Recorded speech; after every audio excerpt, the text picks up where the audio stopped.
Bonjour à tous, dans cette vidéo, je vais vous corriger le TD sur Pareto. Donc, Pareto étant une technique ou un outil qui est utilisé pour la gestion des stocks ou pour l'identification de la clientèle. L'objectif, c'est de déterminer si 20% des clients représentent 80% des chiffres d'affaires ou pas. L'objectif, c'est de mettre en évidence les meilleurs clients afin d'apporter un soin particulièrement à ceux-ci. Donc pour ce faire, vous avez le fichier Excel avec vous qui s'appelle TD Pareto. Je vous ai rappelé dans un support papier la méthodologie. Donc la première étape, c'est de classer les données par ordre décroissant. La deuxième étape, de rajouter une colonne pourcentage client. Troisième étape, de cumuler les données. Quatrième étape, de calculer les pourcentages. Cinquième étape, de réaliser la représentation graphique se retrouve ici. Et la dernière étape, de commenter bien sûr les résultats obtenus. Et nous allons commencer par le premier exercice. Donc dans le premier exercice, on a ici des éléments et l'objectif va être de classer les données par ordre décroissant, c'est-à-dire du plus grand au plus petit. Donc vous allez sélectionner les données. Voilà. Vous allez pouvoir afficher les fonctions de tri. Donc là, je vais utiliser pour vous les fonctions de tri personnalisées. Et je vais, comme ma colonne B, soit trier du plus grand au plus petit. Voilà. Si je reviens en arrière, j'ai bien les valeurs qui ont changé. Bien que tout ceci a changé. Donc on va me demander de rajouter la colonne pourcentage client. Je vais insérer une nouvelle colonne.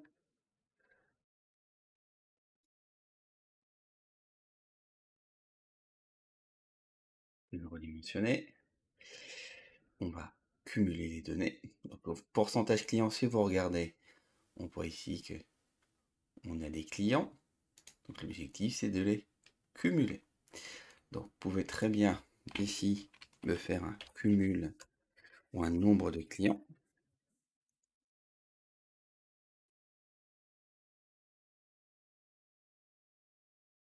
Utiliser la notion. Voilà. Donc là, j'ai utilisé une fonction qu'on appelle nval qui permet de compter et je sais que j'ai 14 clients. Donc là, je sais que j'ai. Voilà, deuxième étape, on va nommer cette cellule. Allez, on va dire que c'est total des clients. Des clics. Voilà. Ce qui me permet de dire que en pourcentage des clients, c'est un client par rapport au total.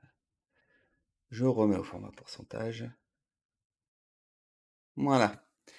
Donc, j'ai bien les pourcentages de clients. Si je rajoute, je veux bien avoir cumulé mes données. Donc, je vais cumuler mes données, comme on regarde dans l'exemple, en fonction des clients, du cumul du CA et du cumul pourcentage. Comment je vais faire? Donc, je vais cumuler ici. Je rajoute une colonne. Pourcentage cumulé client. Là, on va juste rectifier l'affichage. Faire en sorte qu'il est bien renvoyé à la ligne et bien centré.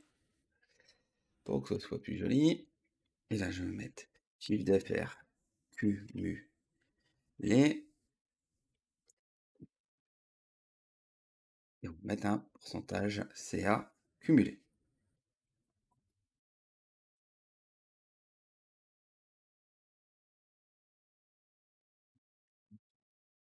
Je vais copier ma mise en forme pour avoir exactement la même mise en forme.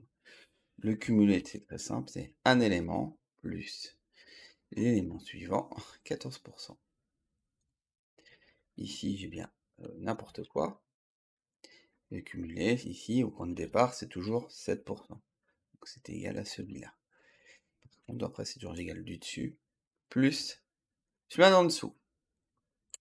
Et je vais arriver au total de 100%. Donc ici, je vais cumuler de la même façon. Je vais à tout prix rectifier ma bêtise. Donc j'ai bien 30 560 et en cumulé, c'est un élément plus l'autre élément. Et je vais faire le total. je vais pouvoir appliquer la même mise en forme pour gagner du temps. Donc, avant de faire pourcentage accumulé, je vais en profiter pour faire la somme de mon chiffre d'affaires. Le chiffre d'affaires, je vais l'appeler C1. Ici, je vais faire pourcentage cumulé. Donc, je sais que ça va être un élément divisé par mon chiffre d'affaires, qui lui est là au format pourcentage, et je vais recopier ce formatage.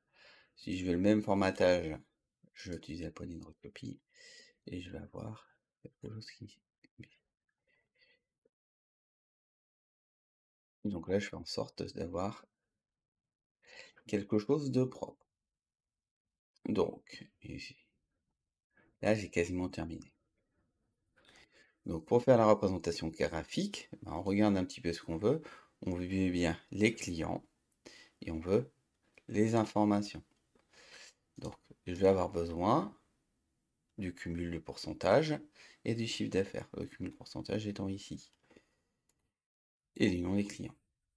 Donc, je vais sélectionner mes clients et je vais prendre mon chiffre d'affaires et je vais prendre mon pourcentage cumulé. Je vais faire insertion. Soit vous pouvez faire graphique recommandé, qui vous permettra de gagner du temps. On va avoir le bon graphique. Et vous faites OK. Vous pouvez, si vous souhaitez, double-cliquer, voyez, à cet endroit-là, pour faire apparaître quelque chose à 100%. Et voilà, vous avez terminé Pareto. Donc l'idée, c'est de regarder si 20% des clients, on est ici, représentent ou pas 80% du chiffre d'affaires. Ici, la loi n'est pas respectée parce que 20% des clients réalisent 63% du chiffre d'affaires, 80% du chiffre d'affaires est fait par 36% des clients. Voilà, ça c'était une représentation. Donc, on va la refaire, et là je vais redécomposer mon travail. Donc ici, je vois que j'ai une colonne qui est déjà mal affichée. Je vais double-cliquer pour la voir apparaître. Ce qui va m'intéresser, c'est d'avoir deux colonnes sur le côté. Et je répète, je veux... Alors, je peux les mettre tout de suite, on peut gagner du temps. Je veux le pourcentage des clients et le pourcentage cumulé. Alors pourquoi je vais un peu trop vite? Parce que ici, normalement, j'aurais dû avoir mes chiffres d'affaires triés. Donc on va faire l'option de tri pour commencer. Et ça va être la plus importante. Tri personnalisé. Je veux trier mes chiffres d'affaires annuels du plus grand au plus petit. Ça va être la première règle. Je vais définir le nombre de clients que j'ai. Et là, je vais utiliser la fonction nbval. Je sais que j'ai 10 clients. Ce client-là, je vais l'appeler total. Je vais l'appeler tes clients. On voit que tes clients, je l'avais déjà nommé, donc je ne peux pas utiliser ce nom-là. Donc je vais utiliser un autre nom. Je vais appeler Totli. Donc cette cellule, maintenant, elle s'appelle Totli. L'intérêt ici, c'est de nommer pour ne pas pour utiliser les valeurs absolues et les valeurs relatives. Et je vais faire 1 divisé par cet élément, format pourcentage, et je vais recopier. Une plus dure ici, et ensuite de recopier les valeurs.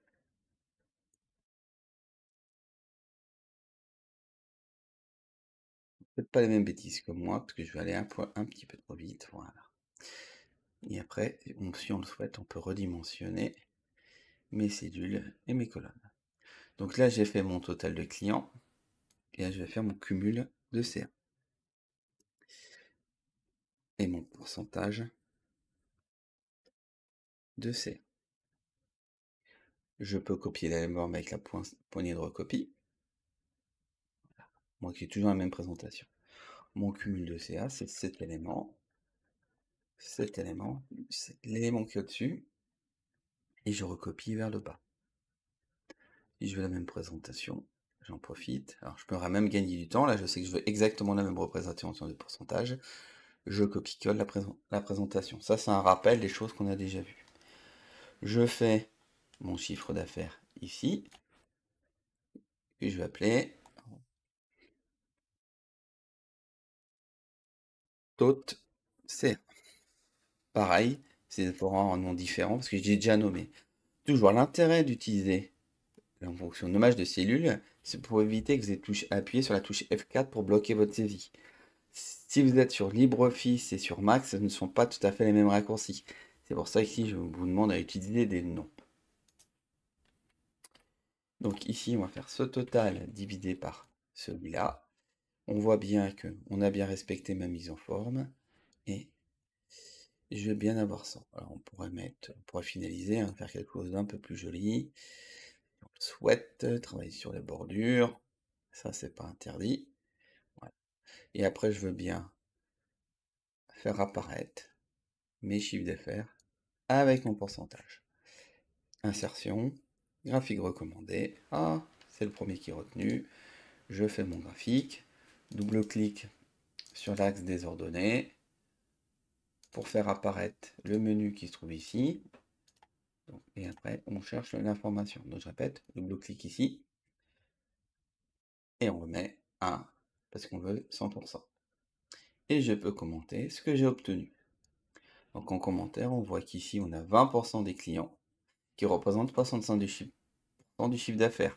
Ici, on a 80% des chiffres d'affaires qui est représenté par 30% des clients. La loi de Pareto n'est pas respectée.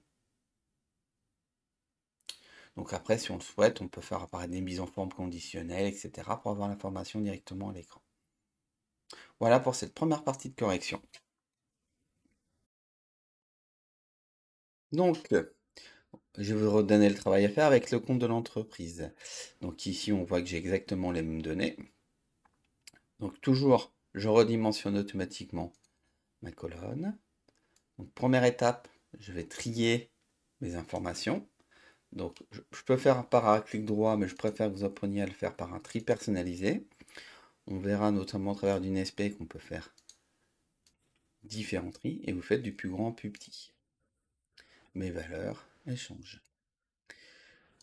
Vous pouvez éclairer une colonne qui va être pourcentage client.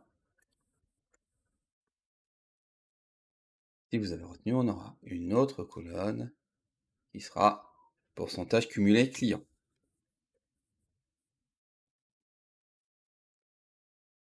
Ça, donc on va remettre en forme la ligne. Je veux une ligne qui soit renvoyée automatiquement et on va redimensionner un petit peu. Donc toujours redimensionner, c'est un double clic.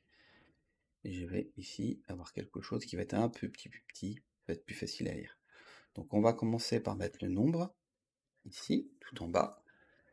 Le nombre, on va le faire apparaître de ce côté-là. Et on va compter le nombre de clients qu'on a.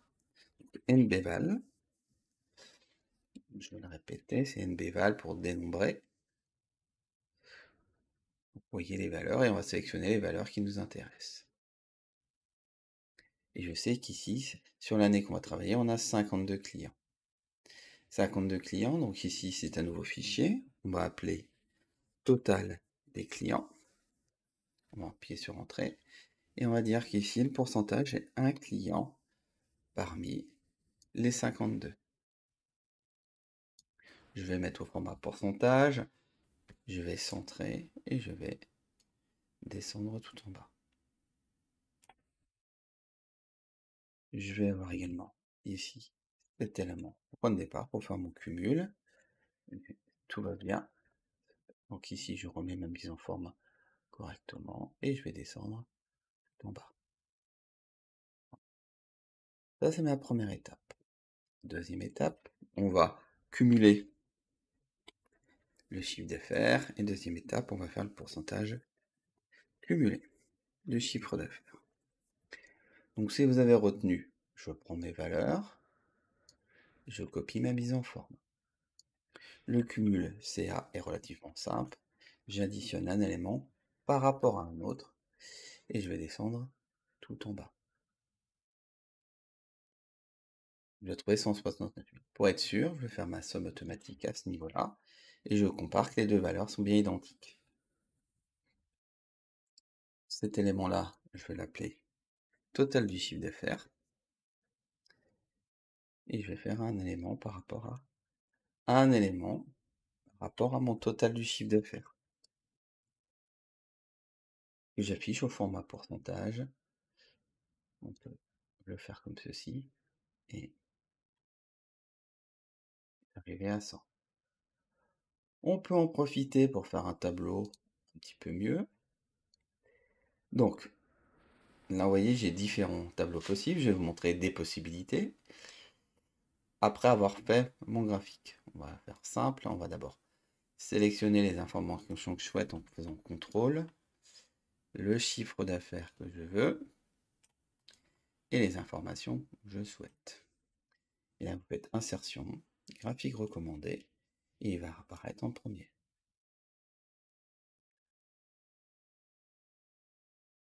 On double-clique sur mon axe et je mets bien sûr, je mets un titre.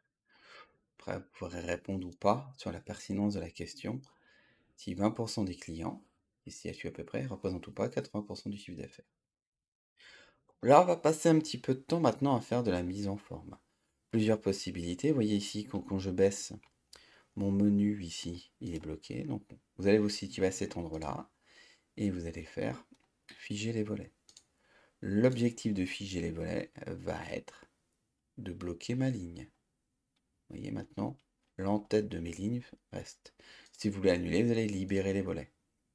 Autre façon de faire, si vous voulez garder le nom du client et la première ligne, vous déplacez en B3 et vous faites figer les volets. Ça va se bloquer en ligne et en colonne. Voilà, comme ceci. Autre possibilité que je vous demande d'essayer, c'est d'enlever le quadrillage. Vous cliquez toujours dans affichage, enlever le quadrillage. On va juste travailler sur mes bordures. Je m'aperçois que mes bordures ne me plaisent pas. Donc je vais sélectionner mes éléments de tableau. Je vais faire formatage de cellules. Je vais aller dans bordure. Et je vais choisir des bordures, allez, bleues. Et je vais mettre des petits pointillés pour le bleu. Et je voudrais que mes bordures finales, sur le côté, soient pas en noir, mais en bleu. Et on voit que mes bordures bleues vont se faire apparaître. Voilà quelques petites manipulations. Donc celles-ci ne me plaisent pas, donc je vais travailler sur cette bordure-là. Et je vais avoir demandé une bordure qui va être beaucoup plus fine. Donc on va mettre une bordure beaucoup plus fine. Par exemple des pointillés au lieu des traits pleins. Histoire que ça soit plus joli. Et celle-ci, je veux que mes données, comme c'est les chiffres d'affaires, on va mettre un remplissage. Clic droit, format de cellule, remplissage, et on va mettre quelque chose de pastel en bleu. Voilà quelques exemples de manipulation possibles. À vous de jouer!